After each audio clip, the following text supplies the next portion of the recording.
Jesse Garrison pulled into the driveway of the two-story Colonial at exactly 6:15, same as every weekday for the past 5 years. The house sat on Maple Street in suburban Connecticut, white with black shutters, a picture of normalcy that had become his prison.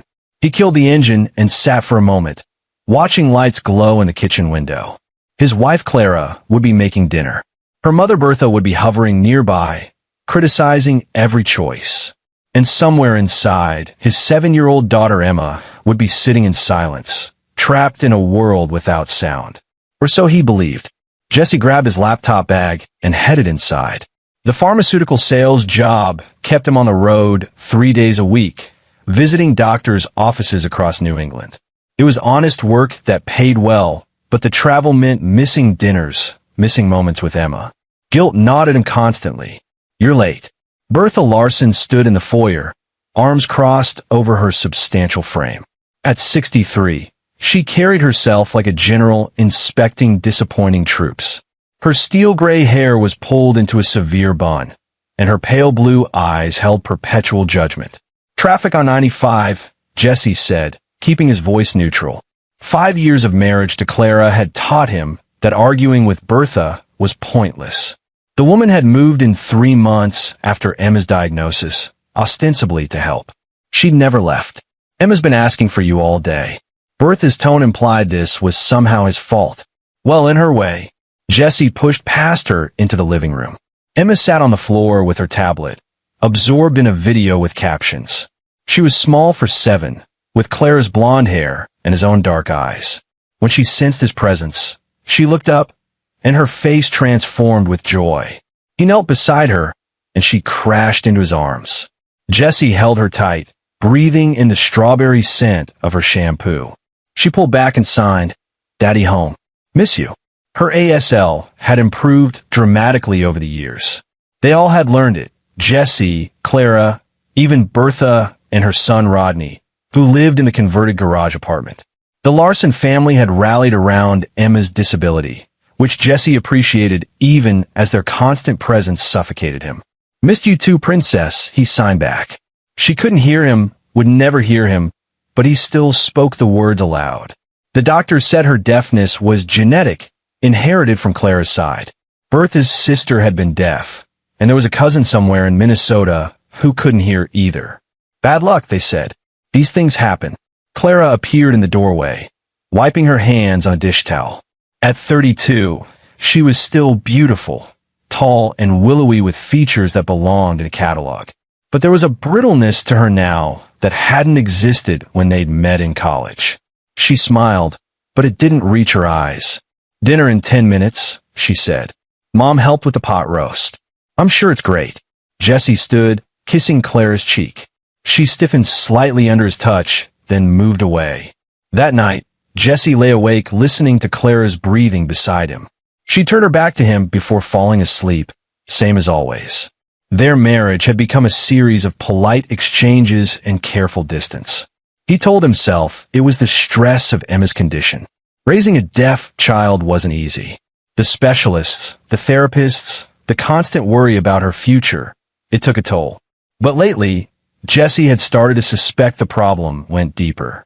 Clara seemed happiest when her family was around, when Bertha was offering opinions and Rodney was fixing things around the house. Jesse had become an outsider in his own home, valued for his paycheck, but not much else. He'd grown up in foster care in Boston, bouncing between homes until aging out at 18. No family, no support system. When he'd met Clara at UConn, her tight-knit family had seemed like a blessing. Now it felt like they'd absorbed him, erased him. Clara's younger sister, Christy, visited twice a week, always bringing some story about their childhood that Jesse couldn't be part of. Bertha made decisions about Emma's care without consulting him. Even Rodney, unemployed and living rent-free, seemed to have more say in household matters than Jesse did. "Just the stress," Jesse whispered to the darkness. "It'll get better." It didn't get better. Over the following weeks, Jesse felt the walls closing in. Bertha criticized his parenting, his job, his failure to show up for family dinners when work demanded travel. Clara sided with her mother more often than not. Emma remained a bright spot, greeting him with hugs and finger-spelled words of love. Then came a Wednesday in late October. Jesse had finished his sales route early and decided to surprise the family by coming home for dinner. He parked down the street, planning to walk in with flowers for Clara and a new book for Emma. As he approached the house, he heard laughter through the open kitchen window. Not unusual, but then he heard Emma's voice, clear as a bell. "Grandma, can I have a cookie?" Jesse froze on the walkway. His daughter's voice. Her actual voice, speaking perfect English with no sign of the flat effect, sometimes present in deaf children who'd learned to vocalize. He stood there, flowers drooping in his hand, try to process what he'd heard. Maybe he'd imagined it. The stress, the long drives, the loneliness. Maybe his mind was playing tricks. He shook his head and walked to the front door, key in hand. When he entered, the kitchen went silent. Bertha stood at the counter with Emma beside her, both frozen like deer in headlights. "Jesse." Bertha's voice was sharp. "You're early. Finish the route." He looked at Emma, who was staring at her shoes. "Hey, princess." She looked up and smiled, then signed, "Hi, Daddy. Were you just talking?" The question came out before Jesse could stop it. "Emma, I thought I heard." She was humming. Bertha interrupted. "Sometimes she makes sounds. Doesn't mean anything. You know that." Jesse studied his daughter's face. She wouldn't meet his eyes. Something felt wrong, but Bertha was already ushering Emma toward the stairs, muttering about homework time. Clara emerged from the laundry room, arms full of folded towels. "You're home early. I haven't started dinner yet. It's fine. I'll order pizza." Jesse watched Emma disappear upstairs with Bertha, an uncomfortable itch growing at the base of his skull. "Clara, when was Emma's last hearing test?" "Last month." "What?" I thought I heard something." Clara's expression hardened. "Don't do this, Jesse. Don't give her false hope. The doctors have been clear. Emma is profoundly deaf. My family has a history of genetic hearing loss. You knew this when we got married." "I know, but nothing. You travel all week, and when you're finally home, you question everything. My mother has been here every single day, helping with Emma, managing her therapy schedule, dealing with the school district. Maybe if you were around more, you'd understand how things work." The accusation stung because it held truth. Jesse was gone too much, but he worked those long hours to afford this house, Emma's specialists, the private school Clara insisted upon. He swallowed his response and nodded. "You're right. I'm sorry. Long day." Clara's face softened marginally. "Pizza sounds good. Get Emma's favorite." That night, after pizza was consumed and Emma was tucked into bed, Jesse sat in his home office reviewing sales figures. Through the wall, he could hear Clara talking with Bertha in the master bedroom. Their voices were low but animated. He couldn't make out words, just the cadence of an intense conversation. Around midnight, Jesse gave up on work and headed to bed. Clara was already asleep, or pretending to be. He lay in the darkness, replaying the moment in the kitchen. Emma's voice had been so clear, so normal. But Bertha was right. Emma sometimes vocalized, made sounds without meaning. The audiologist had explained it. Deaf children could produce noise. It didn't mean they could hear. Still, the doubt lingered. The next few weeks passed in the usual rhythm. Jesse traveled Monday through Wednesday, came home to Bertha's criticism and Clara's distance, and treasured his weekend hours with Emma. He tried to shake the suspicion that had taken root in his mind, but it grew like a weed. He started paying closer attention. Emma responded to visual cues perfectly. A hand wave, a light flash, someone entering her field of vision. But what about sounds outside her line of sight? He tested it subtly, dropping a pan in the kitchen when she was facing away. No reaction. Calling her name from another room. Nothing. The test confirmed what he already knew. His daughter was deaf. Except when Jesse came home one afternoon and Emma was in the bathroom with the door closed, he heard humming. Not random noise, but an actual melody. He recognized it. The theme from her favorite cartoon. He pressed his ear to the door, hardly breathing. The humming stopped. A moment later, Emma emerged, saw him, and smiled. She signed, "Need bathroom?" "No, honey. Just passing by." That weekend, Jesse suggested a family outing to the nature center. Bertha immediately protested. Emma had a therapy session scheduled. Clara sided with her mother. Rodney, sprawled on the couch watching sports, didn't even look up. Jessie felt the familiar frustration building, but kept quiet. Arguing never helped. Sunday evening, after Bertha and Rodney left to visit Christy, Jessie seized his moment. Clara was in the shower. Emma was in her room playing. Jessie stood in the hallway outside her door and did something he'd never tried before. He whispered, barely audible even to himself, "I love you, Emma." Through the crack in the door, he saw her head turn slightly. Then she smiled, that private little smile children have when they think no one's watching. She whispered back, just as quiet, "Love you too, Daddy." Jessie's heart stopped.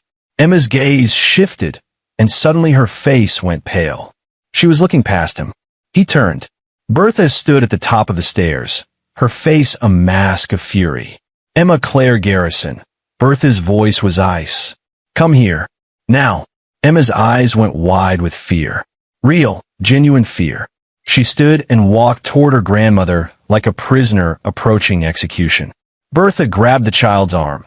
Too hard, Jessie thought, and pulled her down the hallway toward the guest room where Bertha stayed most nights. "Wait," Jessie started forward.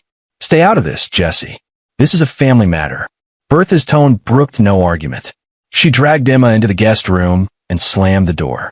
Jessie stood frozen in the hallway, his mind reeling. Emma could hear. She could hear, and Bertha knew, and the way Emma had looked terrified meant this was something she'd been hiding.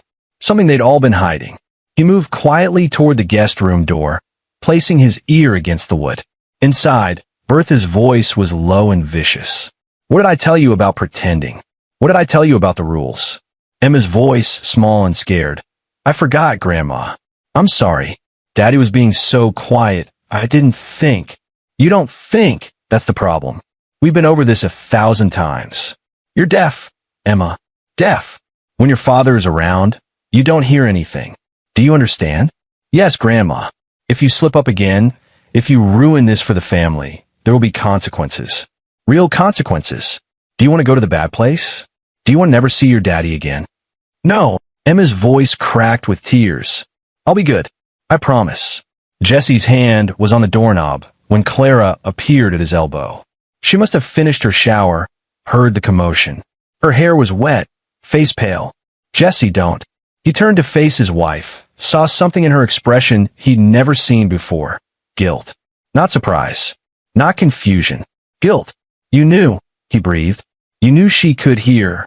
Clara's eyes filled with tears, but she didn't deny it. "Please. Just not now. Come downstairs." "Not now?" "Clara, our daughter has been pretending to be deaf for how long? How long has this been going on?" "Since she was 3. The words came out barely audible. "Please, Jessie. Downstairs. I'll explain everything." "Like hell you will. I'm getting Emma, and we're leaving. Tonight." "You can't."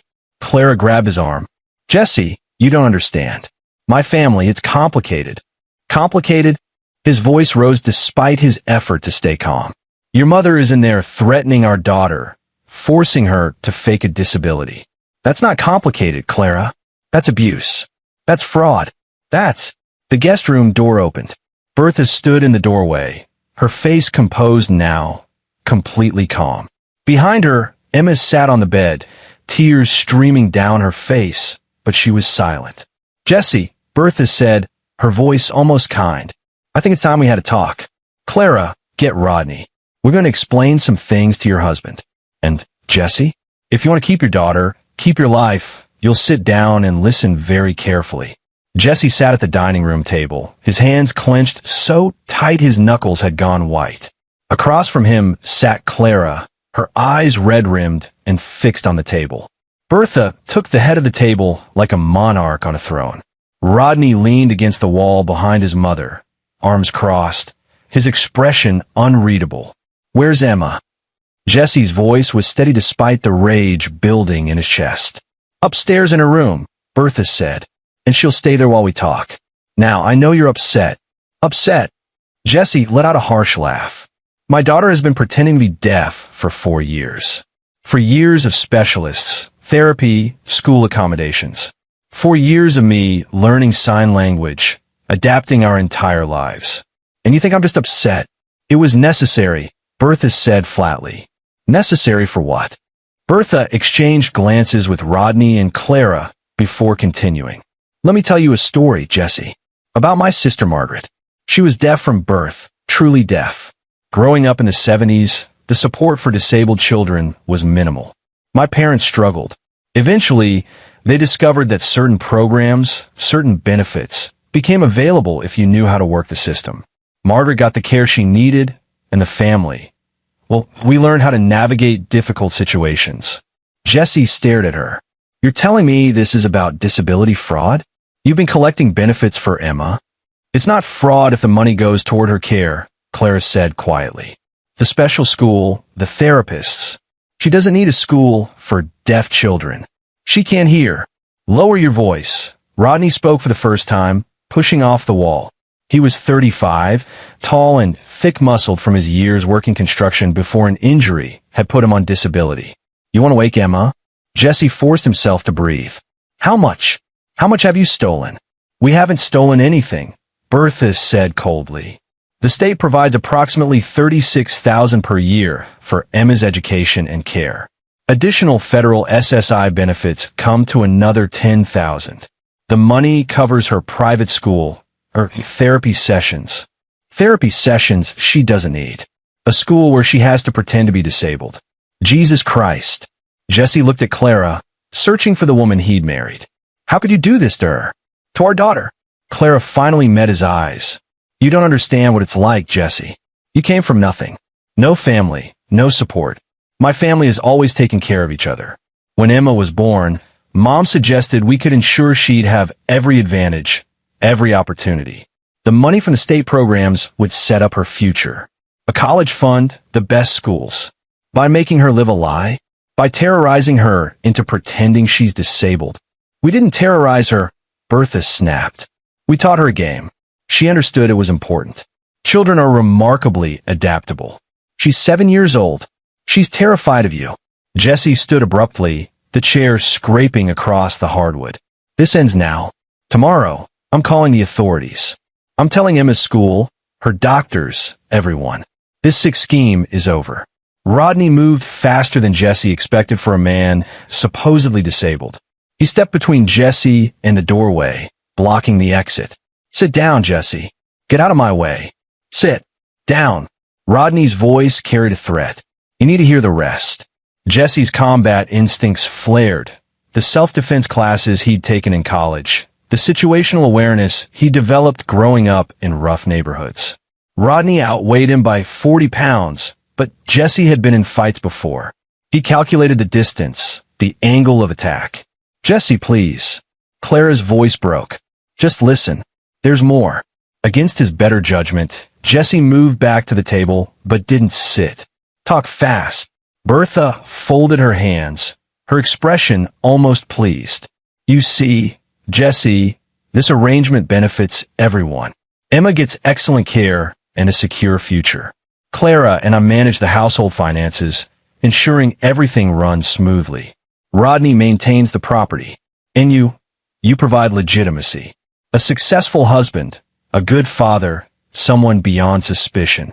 Legitimacy for what? The benefits are just part of it, Bertha continued. Over the years, my family has developed certain arrangements. Connections with medical suppliers, therapy centers, equipment providers.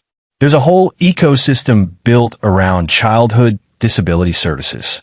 Very lucrative for those who understand it. Jesse's mind raced. You're running a network. Using Emma as your entry point. We're helping families, Clara said, but her voice lacked conviction. Other parents who need support, who need someone to show them how to navigate the system. You're coaching people to fake their children's disabilities. Bertha's smile was thin. I prefer to think of it as maximizing available resources. The government wastes billions. We simply redirect a tiny fraction toward families who need it. This is fraud on a massive scale. How many families? How much money? That's not your concern, Rodney said. Everything about my daughter is my concern. Jesse's voice was deadly quiet. I'm leaving. I'm taking Emma, and I'm reporting all of you. No, Bertha said simply. You're not. Watch me. Jesse, listen to me carefully. Bertha stood, her full height imposing. If you try to leave, if you try to expose this, several things will happen.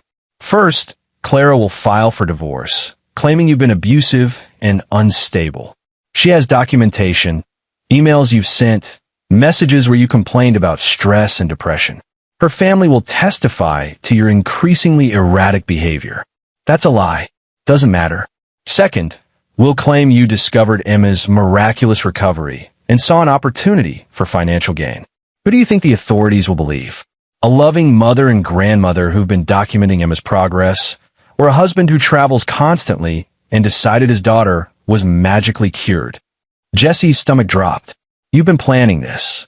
We've been protecting ourselves, Clara said, in case you ever became difficult. Third, Bertha continued, you'll lose Emma. Clara will get full custody. You'll be lucky to get supervised visits. And during those visits, you'll watch your daughter continue to pretend to be deaf, because if you try to expose the truth, we'll move somewhere you can't find us.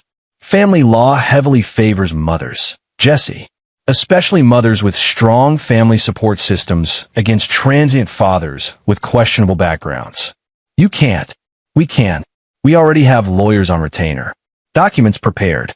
We've thought through every scenario. Bertha sat back down, clasping her hands. But it doesn't have to come to that. You can continue to be part of this family. Continue your job, your life. Emma is happy, healthy, well cared for. What does it matter if she pretends for a few more years? By the time she's a teenager, we'll have accumulated enough resources to ensure her future. Then she can have a miraculous recovery. Medical science is advancing, after all. These things happen. Jesse looked at Clara, desperate for any sign that his wife disagreed with this madness. But Clara stared at the table, silent. Why? Jesse asked. Why even marry me if this was your plan? Because we needed a father figure, Bertha said bluntly. Someone respectable, employed, stable. Clara could have married any number of men, but you were perfect. No family to ask questions, desperate for belonging. You fit the role exactly. The words hit like physical blows. 5 years of marriage, reduced to a role in their scheme. Jesse thought of the whirlwind courtship, how quickly Clara had pushed for marriage and children. He'd been so grateful for her family's acceptance, so eager to belong somewhere, that he'd missed all the signs. So what happens now? Jesse asked, his voice hollow. Now you make a choice, Bertha said. Play along, keep your daughter in your life, or fight us and lose everything. Jesse looked at each of them. Bertha with her cold calculation, Rodney with his casual threat of violence, Clara with her cowardly refusal to meet his eyes. He thought of Emma upstairs, terrified and trapped, forced to live a lie to serve her grandmother's greed. I need time to think, Jesse said finally. Take all the time you need, Bertha smiled. But Jesse, don't try anything stupid. We've been doing this for a long time. We're very good at protecting ourselves. Jesse walked upstairs on numb legs. He passed Emma's room and heard her soft crying. He wanted to burst in, gather her up, run. But where would they go? Bertha was right about family law. Clara would get custody, especially with their prepared testimony and documents. He'd be the unstable husband who kidnapped his own daughter. In the master bedroom, Jesse sat on the edge of the bed and stared at his hands. He'd been outplayed, outmaneuvered completely. They'd been 3 steps ahead from the beginning, building their trap around him for 5 years. But as he sat there in the darkness, something shifted inside Jesse. The shock was fading, replaced by cold, clear rage. They thought they'd won. They thought he was trapped, helpless. They didn't know Jesse had grown up fighting, had learned to survive in systems designed to break him, had developed instincts for reading people, finding weaknesses, identifying opportunities. Bertha had made a mistake. She'd shown him the whole picture, revealed the full scope of their operation. She'd done it to intimidate him, to demonstrate how powerless he was. Instead, she'd given him a blueprint for their destruction. Jesse pulled out his phone and opened the voice memo app. He'd been recording since the moment he'd heard Emma speak in the hallway. Every word of Bertha's confession sat in his phone's memory. It wasn't enough yet. Not nearly enough. But it was a start. Jesse Garrison had been a foster kid who'd clawed his way to a college degree and a respectable career through pure determination. He'd survived situations that would have broken others.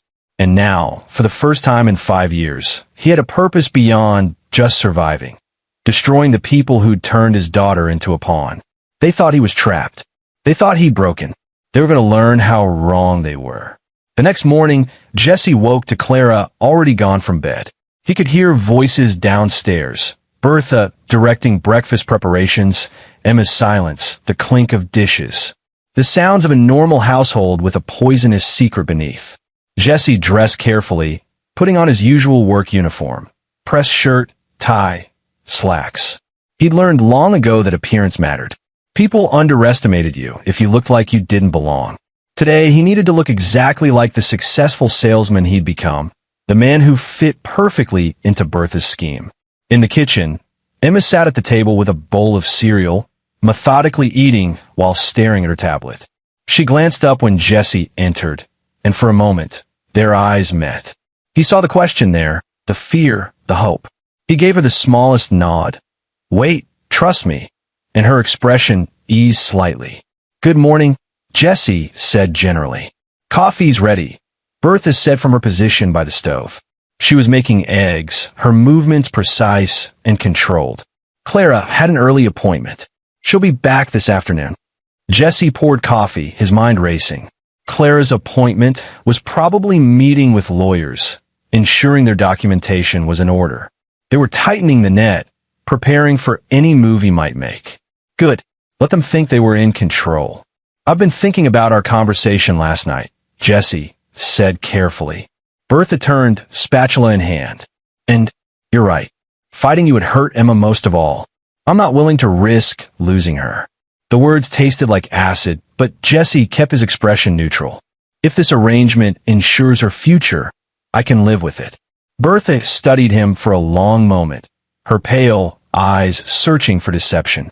Jesse had spent years in sales, perfecting the art of telling people what they wanted to hear. He met her gaze steadily, let his shoulders slump just slightly, projected defeat. "Smart choice," Bertha finally said. "You'll see, Jesse. This is better for everyone. I have some conditions." "Conditions?" Bertha's eyebrows rose. "Nothing unreasonable. I want more time with Emma.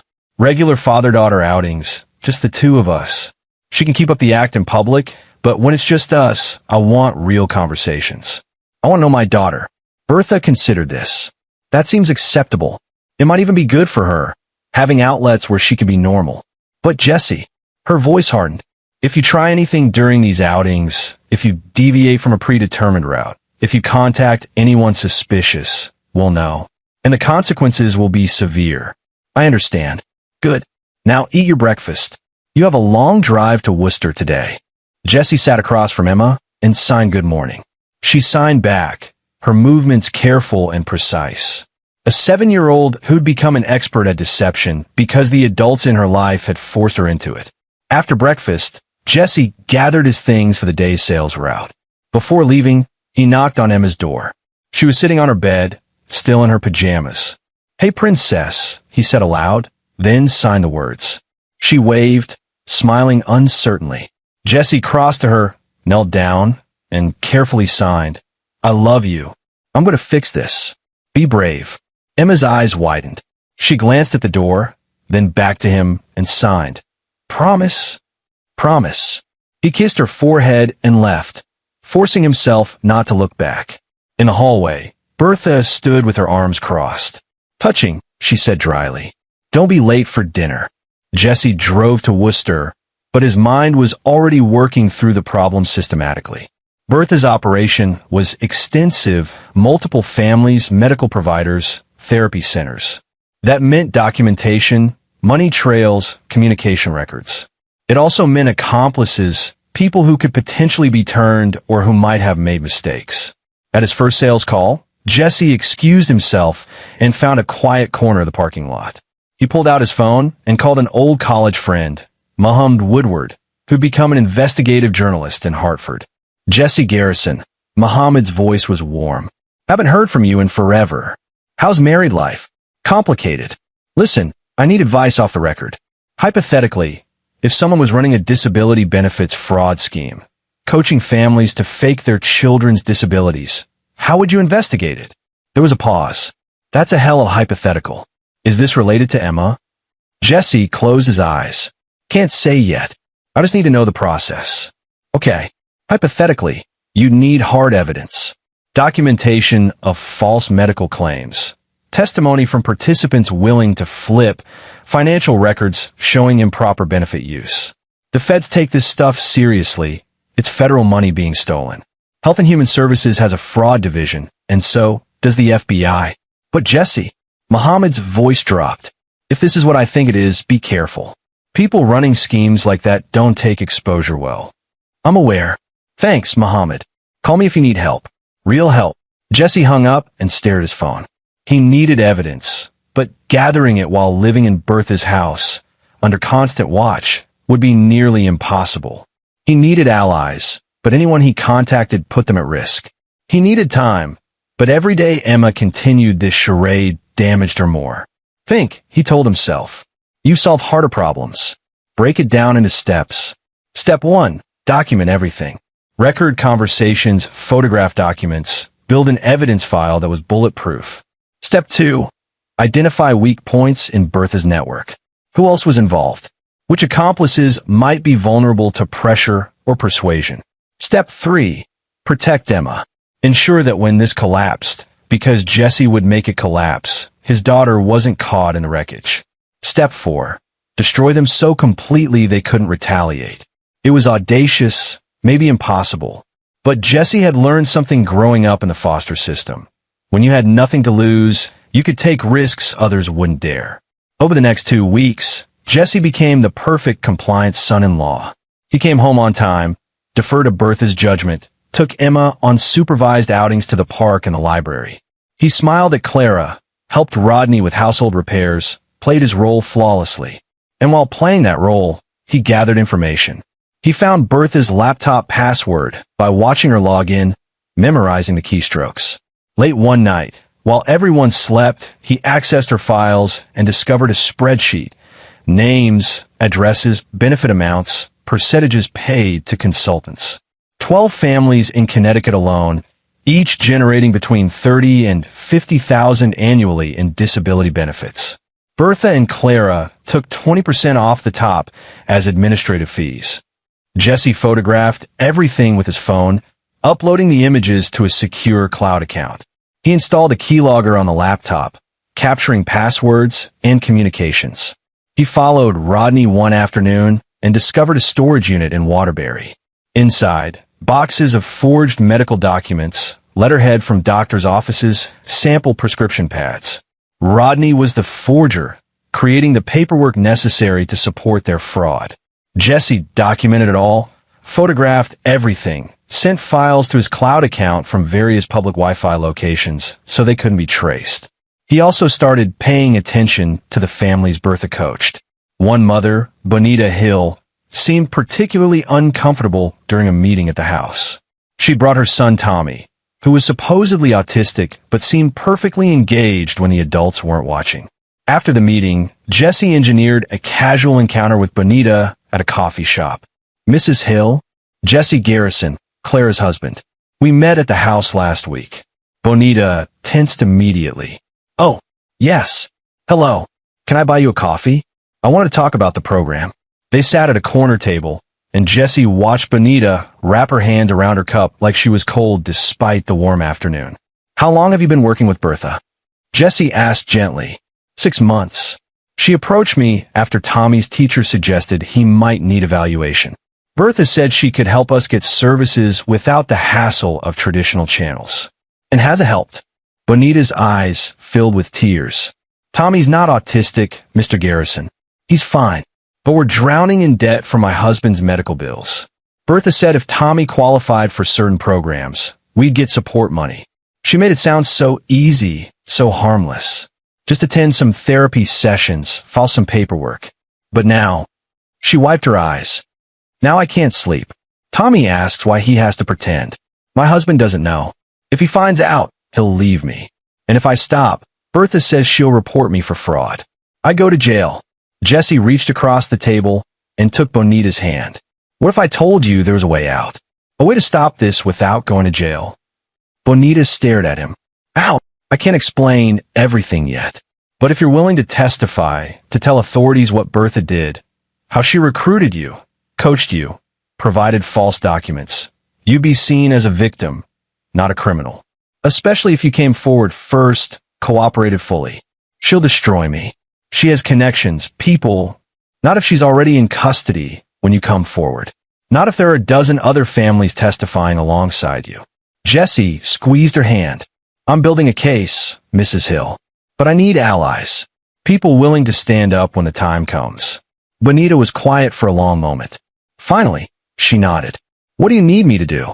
Over the next 3 weeks, Jessie made similar contact with 4 other families in Bertha's network. Each had been coerced, threatened, trapped by their own initial bad decision to go along with the scheme. Each agreed to cooperate when Jessie made his move. But he still needed the big piece. Someone in the medical or administrative system who was complicit. The scheme required doctors signing off on false diagnoses, therapists filing fake progress reports, administrators processing fraudulent claims. Someone in the system was being paid to look the other way. Jessie found him by following the money. Bertha's file showed regular payments to AR Consulting, $10,000 monthly. A business license search showed AR Consulting was owned by Adam Kane, who happened to be the regional administrator for Children's Disability Services in the State Department of Health. Adam Kane was the bureaucrat who approved benefit claims, ensured families got fast-tracked, and buried any questions about unusual patterns. He was the keystone of the whole operation. Jessie spent days researching Kane, building a profile. The man lived beyond his means. Nice house in West Hartford, expensive car, country club membership on a government salary. He was also facing a nasty divorce, with his ex-wife claiming hidden assets. Jessie made an anonymous tip to the State Inspector General's office, providing just enough information to trigger an audit of Kane's department. He didn't provide proof yet, just questions. Why did certain families get benefits approved in record time? Why were some medical documents filed incorrectly but still processed? Why did approval rates in Connecticut exceed national averages by 40%? The audit would take months, but it would cast attention on Kane, make him nervous, potentially make him sloppy.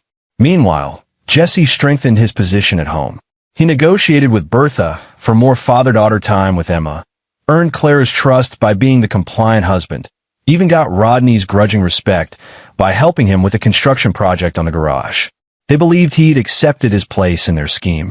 They believed they'd broken him. They had no idea he was building a prison around them. One Saturday afternoon, 6 weeks after the initial discovery, Jessie took Emma to the library for their regular outing. As soon as they were alone in the children's section, Emma dropped the deaf act and threw her arms around him. Daddy, when can we stop pretending? Soon, baby. I promise. Jessie held her tight. But I need to know something. Has Grandma ever hurt you? Emma pulled back, her expression troubled. She squeezes my arm really hard when I mess up. And she says if I tell you or Mommy, she'll send me away to a place where they lock up bad kids. Rage flooded through Jessie, but he kept his voice calm. Has she ever hit you? Once. When I forgot and answered Aunt Christie in normal voice. Grandma slapped me and said if I did it again, you'd leave us because I was a bad daughter. Jessie pulled Emma close again, hiding the fury in his eyes. Listen to me, Emma. I will never leave you. Never. And Grandma will never hurt you again. Do you trust me? Yes. Good. In a few weeks, we're going to stop pretending forever. But until then, you have to keep being brave. Can you do that? Emma nodded solemnly. That night, Jessie lay in bed next to Clara, listening to her breathe. He thought about the woman he'd married, or thought he'd married. How much of their relationship had been real? Had she ever loved him, or had it all been part of Bertha's plan? It didn't matter anymore. Whatever Clara had once been, she'd chosen her family's scheme over her daughter's welfare. She'd let Emma be terrorized and manipulated. She'd helped trap Jessie in an impossible situation. She would face consequences for those choices. Jessie's phone buzzed softly. A text from Muhammad. Heard the State Inspector General is looking into disability services fraud. Anything you want to tell me? Jessie typed back. Not yet, but soon. When I say go, I'll need you ready to publish everything. I'm ready. Be safe, Jesse. Jesse set the phone aside and stared at the ceiling. All the pieces were in position. He had evidence, willing witnesses, a journalist ready to expose the story, and a bureaucrat under investigation who would likely turn on Bertha to save himself. He just needed one more thing. Leverage to ensure they couldn't retaliate, couldn't harm Emma, couldn't disappear into the system and emerge somewhere else to start over.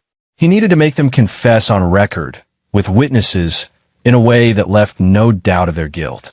Jesse smiled in the darkness. He had an idea for that, too. It was time to spring the trap. The confrontation came on a Thursday evening in late December. Jesse had spent the day setting everything in motion. Calls to the right authorities, files uploaded to the right servers, messages sent to his network of cooperating families. Muhammad was ready with his story, just waiting for Jesse's signal. The FBI's healthcare fraud unit had been briefed and had agents standing by. Everything hinged on the next few hours. Jesse arrived home at his usual time, but he'd made one change to the routine. He'd invited guests for dinner. He'd told Clara it was colleagues from work, potential clients interested in pharmaceutical contracts. She'd been annoyed but agreed. At 6:30, the doorbell rang. Clara opened it to find Brian French and Stephen Snow, whom Jesse introduced as medical sales consultants. In reality, Brian was an FBI special agent and Stephen was an assistant state attorney.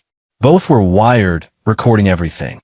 Bertha immediately sensed something wrong. Jesse, I didn't know we were having company. Last-minute business opportunity, Jesse said smoothly. Brian and Stephen work with children's medical services. I thought we could discuss Emma's therapy program, maybe find some cost savings. He saw the calculation in Bertha's eyes. She was trying to determine if this was innocent or a trap. But she'd been so confident in her control over Jesse, so certain he'd been broken, that she couldn't imagine he'd maneuvered against her. Of course, Bertha said, her voice dripping false warmth. Clara, set 2 more places. During dinner, Jesse guided the conversation carefully. He asked Brian about disability services programs, about how families navigated the system.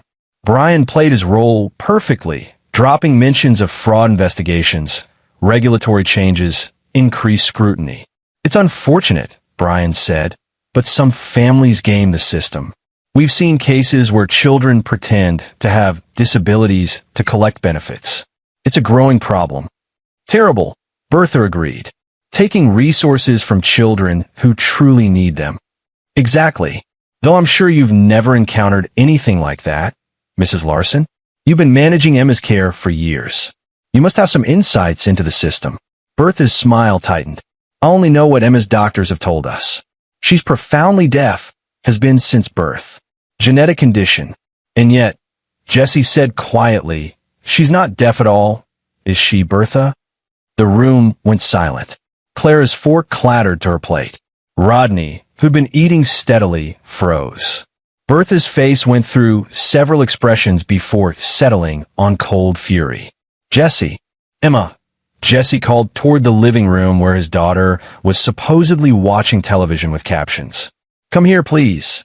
Emma appeared in the doorway, her expression uncertain. Emma, tell these nice men the truth. Can you hear me? The little girl looked at Bertha, fear flashing across her face. But then she looked at Jesse, saw his encouraging nod, and something shifted. Yes, Daddy. I can hear you. No, Clara breathed. Jesse, what are you doing? Exposing the truth. Brian, Stephen, meet my daughter Emma. She's been pretending to be deaf for 4 years because her grandmother, mother, and uncle have been running a disability fraud scheme, collecting benefits for a disability she doesn't have, using her to recruit other families into the same scheme. Bertha stood abruptly. You're insane. This is clearly some kind of breakdown. Sit down, Mrs. Larson, Brian French said, his voice suddenly carrying authority as he stood and displayed his FBI badge. I'm Special Agent Brian French, FBI Healthcare Fraud Unit. You're under investigation for conspiracy to commit wire fraud, welfare fraud, and child abuse. I advise you to remain silent. The color drained from Bertha's face. Rodney started to stand, but Stephen Snow moved to block the doorway. Don't even think about it, Mr. Larson. We have agents outside. Clara turned to Jesse, tears streaming down her face. How could you? We're your family. You stopped being my family when you used Emma as a pawn, Jesse said coldly. When you terrorized a child into lying every day of her life. When you threatened to take her from me if I didn't play along. We gave you everything, Bertha hissed. A home, a family, acceptance. You were nothing when Clara met you. I was honest, Jesse interrupted, which is more than I can say for any of you. Brian began reading their rights while Stephen made calls. Within minutes, more agents arrived. They searched the house, finding Bertha's laptop with its incriminating files. They collected documents, financial records, everything Jesse had flagged during his weeks of investigation. Jesse took Emma outside, away from the chaos. They sat on the front steps in the cold December air, while police cars and federal vehicles filled the street. Neighbors were gathering, watching the spectacle. Is it over? Emma asked, her voice small. Almost, Jesse said. There will be court stuff, lots of boring adult things. But yes, baby, it's over. You never have to pretend again. What about Mommy? Jesse closed his eyes. This would be the hard part, explaining to a 7-year-old why her mother was going to jail. Mommy made some bad choices. She's going to have to face consequences. But you and we're going to be okay. I promise. Emma leaned against him, and Jesse wrapped his arms around her, feeling her slight body shake with silent sobs. Not for the loss of the pretense, but for the loss of her family as she'd known it. Inside the house, Clara was arguing with the agents, claiming she'd been manipulated by Bertha, that she'd wanted to stop but was afraid. Rodney sat in sullen silence, clearly calculating whether cooperation might reduce his sentence. And Bertha sat with her hands cuffed, her face a mask of hatred, staring at Jesse through the window. Over the following days, the scope of the scheme became clear. 12 families in Connecticut, 8 more in Massachusetts, 5 in New York. Over $2 million in fraudulent claims over a 5-year period.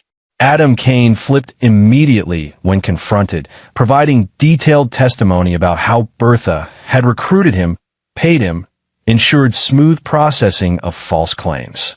The families Jesse had cultivated as witnesses came forward, their testimony corroborating everything. Bonita Hill sobbed while testifying, describing how Bertha had threatened her, coached her son to fake symptoms, provided false medical records. Muhammad published his investigation, and it went viral. The story of a father who'd exposed a massive fraud scheme to save his daughter resonated nationally. Suddenly Jesse was fielding interview requests, book offers, speaking invitations. He declined them all. He wasn't interested in fame or attention. He just wanted Emma to have a normal life. The legal proceedings took months. Bertha received 15 years in federal prison for conspiracy, fraud, and child endangerment. Rodney got 8 years as an accomplice. Adam Kane received 12 years after his cooperation got him a reduced sentence. Clara was offered a deal, testify against her mother, accept 5 years probation, and surrender custody of Emma to Jesse. She took it. At the custody hearing, she didn't even look at Emma, just signed the papers and walked out. Jesse sold the house on Maple Street and moved with Emma to a smaller place in New Haven, closer to his sales territory. He enrolled her in a regular public school where she thrived, making friends quickly. She started seeing a therapist who specialized in childhood trauma, working through the damage of 4 years living a lie. On Emma's 8th birthday, 6 months after the arrests, Jesse took her to the beach. They built sandcastles and chased waves, and Emma laughed, really laughed without fear or pretense, just pure childhood joy. Daddy, she asked as they walked along the shore at sunset, do you think Mommy will ever want to see me? Jesse knelt down to Emma's eye level. I don't know, baby. Your mom has a lot to work through. But here's what I do know. You are loved. You are safe. And you never have to be anything other than exactly who you are. Emma hugged him tight. I love you, Daddy. I love you too, Princess. They walked back to the car as the sun set over Long Island Sound, painting the sky in shades of orange and purple. Jesse thought about the night he discovered the truth, standing outside the guest room door, hearing his daughter's voice for the first time in years.